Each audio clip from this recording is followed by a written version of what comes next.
सांगली, मिरज आणि कुपवाड महानगरपालिका क्षेत्रात सुमारे 600 कोटी रुपयांच्या स्टॉर्म वॉटर ड्रेनेज प्रकल्पावर विरोधी पक्षाने गंभीर प्रश्न उपस्थित केले आहेत.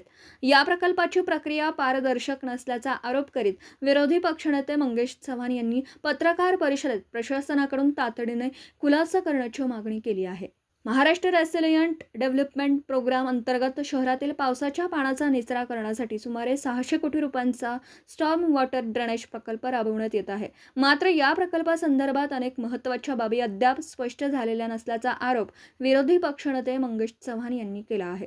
त्यांच्या म्हणण्यानुसार प्रकल्पातील 30% निधीबाबत शासनाचा अंतिम निर्णय झालेला नाही. तसेच प्रकल्पासाठी नियुक्त करण्यात आलेल्या सल्लागार संस्थेचं नियुक्तीपत्र महासभेसमोर सादर करण्यात आलेलं नाही. महासभेत सुचविलेल्या बदलांबाबत प्रशासनाने किंवा संबंधित संस्थेने कोणताही स्पष्ट निर्णय जाहीर केलेला नसल्याचंही त्यांनी सांगितलं. याशिवाय प्रकल्पाच्या ठेकेदाराचा अनुभव, यापूर्वी केलेली कामं, दरमान्यता, करारपत्र, सुरक्षा, अमानत